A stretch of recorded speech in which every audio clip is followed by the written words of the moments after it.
Welcome back, guys. Well, just more bad news for condo sellers now across the state of Florida. It just keeps piling on. We now have changes coming to the Florida realtors contract for sale and purchase, new addendums being put in, upgraded for the purchase of condos. And some of the stuff that buyers are going to be able to request in these documents has never been done before and has been historically very hard to get during a sales process.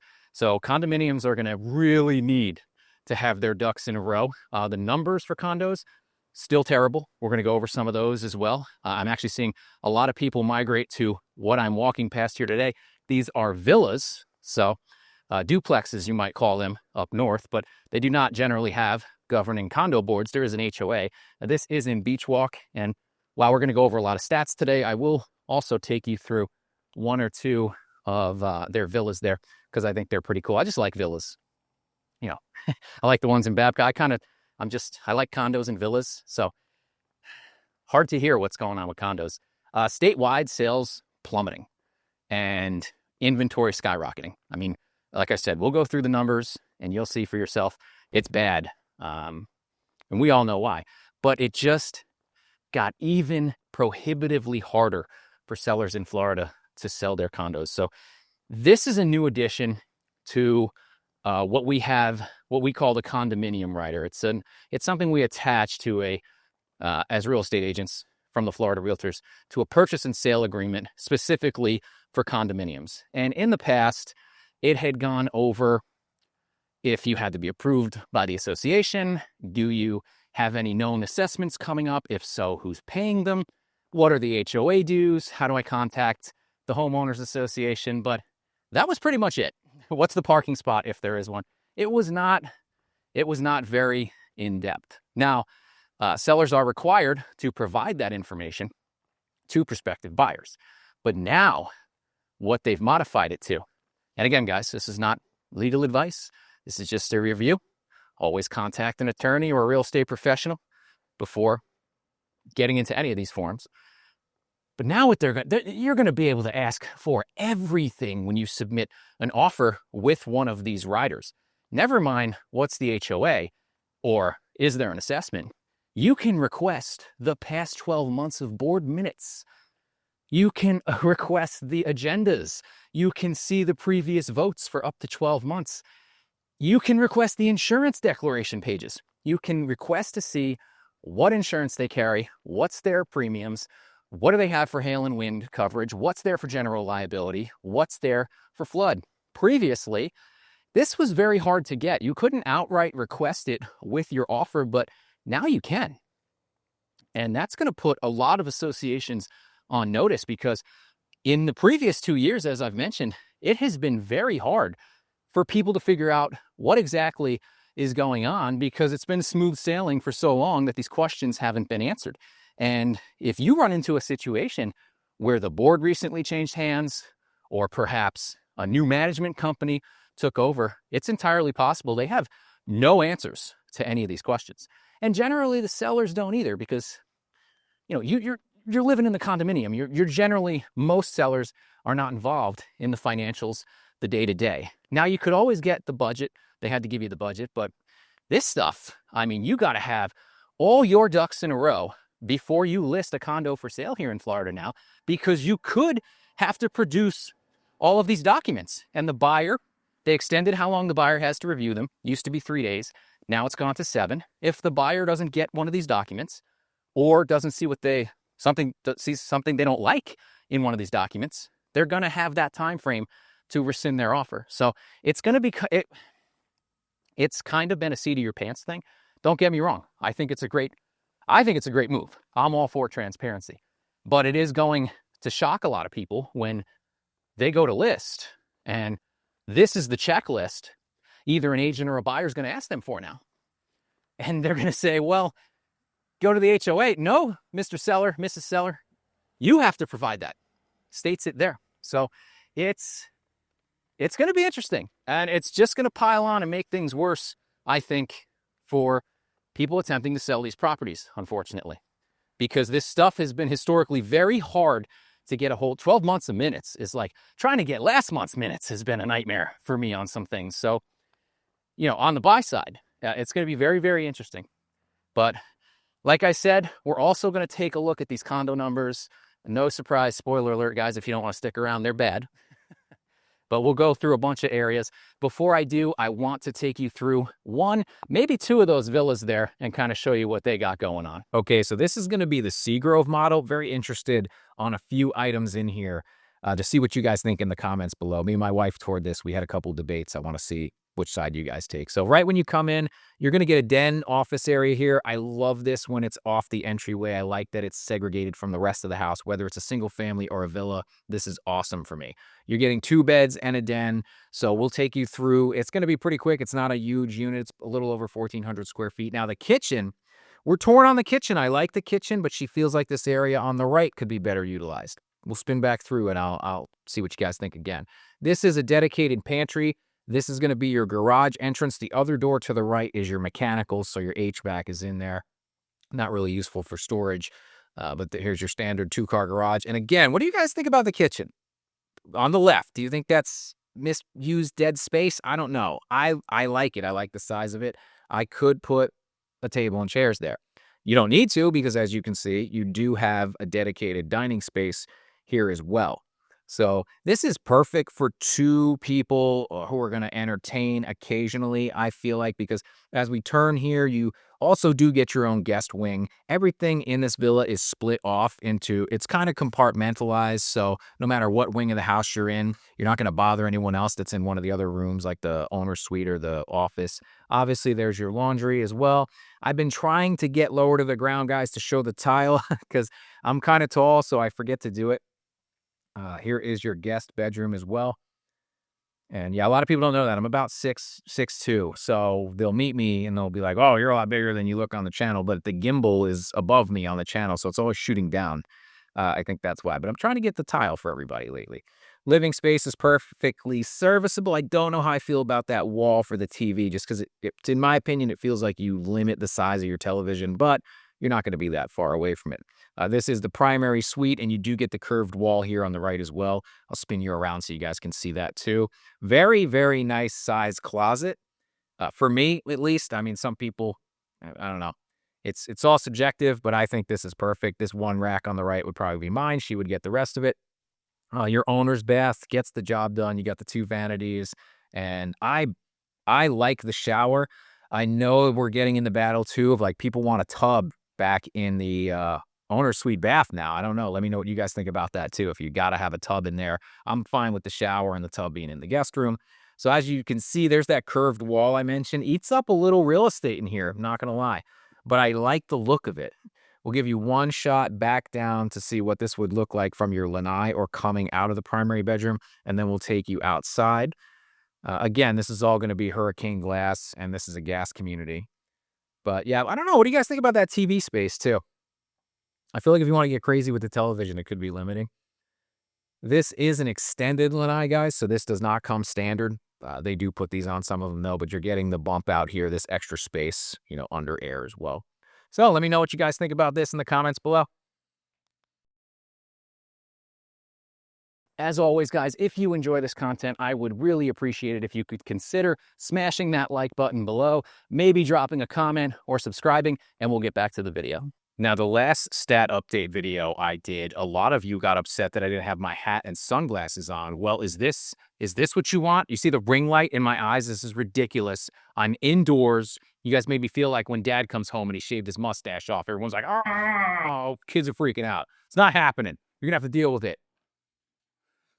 Okay, actually, we're just going to dive into the numbers because I screwed my hair up so bad I can't get it straight now, and I'm not leaving those glasses and hat on. So we're going to do the whole state and then go into every area I normally cover. We're going to jump all over the place here, guys. Again, this is coming from the Florida Realtors. This is where all this data is sourced from. It's just townhomes and condos. That's what we're talking about here today, guys. So we're going to do this quickly. Closed sales down 6.4%, paid in cash down 7.1%, median sales price down 7.7%, average down 7.5%. You guys see the trend here. New listings actually down, pending sales down 7.6%, total pending inventory down 14%. So things not looking too hot. People getting about 92% of their asking price across the state right now. and we're boasting 10 months of inventory. If you go by the Florida Association's definition, 5.5 is a balanced market. This is crazy buyer territory. It was only 7 last year. It's up 42%, 24% increase in the total amount of listings we have on the market, 73,000. And starting with Miami, Fort Lauderdale, West Palm Beach, sales down double digits for the condo and townhome market. Yikes. Median sales price barely moving though, only 2% down. Average sales price only 2.5% down. But again, guys, this is usually how it starts. Their inventory, month supply of inventory is absolutely insane, sitting here at 12.1 months. Ugh, that's crazy. That's higher than the state average. It was only 8 months last year, a 51% increase. And this is what I say all the time, guys. This stuff can change really quickly. But even with that much supply of inventory, we're not seeing the pricing pressure yet. I mean, it really should have happened when they hit 8 months, so I don't know what it's going to take over there. You're getting about 91% of your asking price. Their listings are up 29% from last year, sitting just over 32,000. Now I'm going to jump to the opposite end of the state, Punta Gorda MSA, because I want to compare and contrast. They also have 12 months of inventory. Charlotte County has 12 months of inventory. Last year it was 9.2, a 38% increase, but you see the difference here. Median sales price falls 14%. Average sales price falls 15%. This market is getting crushed for condos and townhomes. You're only getting 86% of your asking price, and that's your final asking price, guys. That's not the one you start at. That's median too. It's not even average. That is tough.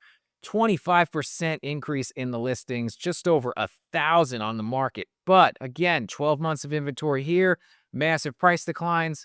Back to Miami, 12 months of inventory here, and we're barely moving the needle. So it's you got to dive down in every area. It's very location specific. Since we're talking big money like Miami, let's go to Naples, Immokalee, Marco Island next. Sales also down here, 6.4%. Average sales price dropping 13%, but that can be skewed by a few properties. Median is down 3.6, and that's pretty significant to see year over year. We'll have to see where that goes for the rest of the summer. They are at 11.1 months of inventory, 48% increase. Yeesh.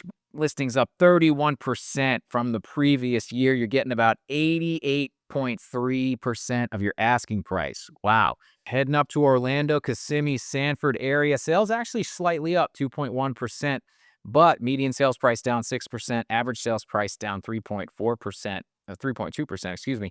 You're getting 94% of your asking price here, so a much stronger market it looks like.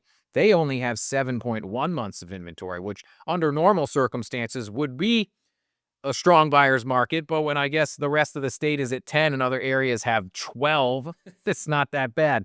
Up from 5.1 last year, they have an active inventory increase of 26%, almost 5,000 condos and townhomes on the market there. So this could be developing. We'll see. We'll see if the price declines continue here. It doesn't seem to be affecting the Miami area, but who knows?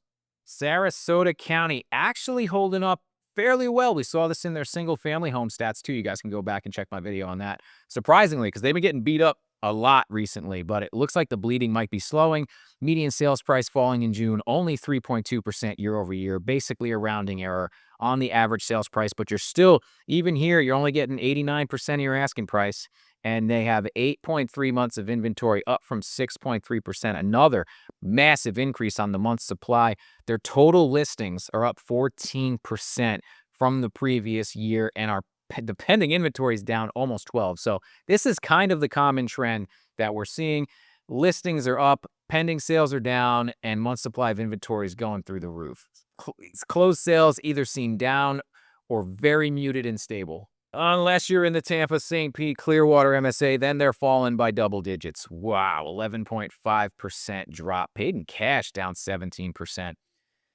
Ah, man, I got to imagine it's so hard to finance condos, but it's happening. Median sales price down 10%. Average sales price down a whopping 22%. This is really what I want to focus on more here is the 10%. $300,000 was the median sales price in this area last year. Now it's down to $270,000, a $30K drop. Average is pretty substantial as well, but like I said, guys, this can get skewed by a couple of properties, but oh my God, that's $100,000 off that as well. They're getting 93.8% of their asking price there. Month supply of inventory, 6.9. Now, that's been the interesting thing about Tampa. They only had 5 months inventory last year. They're up 38%. But Tampa's had a pretty tight supply of months of inventory, and they're seeing some of the largest price declines, both in single-family homes and condos this year. Very interesting, because there's still demand in Tampa from what we're seeing. Condos and townhomes is not as strong as single-family, but normally, you don't see these kind of price declines. Well, I guess you don't see them even if you do have 12 months of inventory if you go by Miami's area. So, interesting stuff going on in Tampa. I think Tampa's market is weakening as a whole. Man, their dollar volume's down 31%. They sold $531 million in listings last June, and now it was only 360. I say only 363 million, but that's a big drop. Manatee County sales falling 5.3%, another big drop on the median sales price, almost echoing Tampa here, 9.2% drop, 19.8% drop on the average, so basically echoing Tampa very, very closely. They're getting 92% of their asking price up there, 7.4 months of inventory. So this is the theme, guys, and this is going to get worse. I think this is just going to get worse. 22% increase in their active listing. It's going to get worse as it's harder to sell your condo. And, you know, they kick the can down the road with the new delays and the new timelines and the financing they're allowing you to do for reserves. They're just, in my opinion, they're just delaying the inevitable. The median price, the median percent of original list price received is actually up. It was lower last year by 0.4%. That's interesting. All right, Cape Coral, Fort Myers, MSA, Lee County, consistently labeled by media as the worst housing market in the nation. Let's see how the condos and townhomes are doing. Abysmal. Abysmal. That's the biggest median sales price drop we've seen in all of this review. 22%. Oh my God, the median sale was $348 last year. Now it's $270 down there. Holy cow. Average sales price down 16%. Dollar volume down 14%. You're getting about 88% of your ask. Last year it was 91. 12 months of inventory. And I want to say 12 months of inventory will do that to you, but again, I have to harp on that Miami. Let's go back to Miami. Miami, 12.1 months inventory. Nah, barely anything moving here. Barely anything moving here. I hate this. I hate you. Delete. But Cape Coral, 12 months inventory, and yikes. Oof. 21% increase on their listings. So, guys, listings up everywhere. All the places we looked. Again, I think this is just going to continue to escalate as we get through the rest of the year. We'll see what 26 brings. I don't think it's going to be much better. So I figured we'd jump into the stats instead of me just walking and going over them this time, because some of you guys mentioned you'd prefer to see it that way. So I hope that was useful. I know you can pause the video and take a look at all the numbers here. But that's going to do it for me today, guys. If you like this video, give me a like, share, subscribe, and I'll see you next time.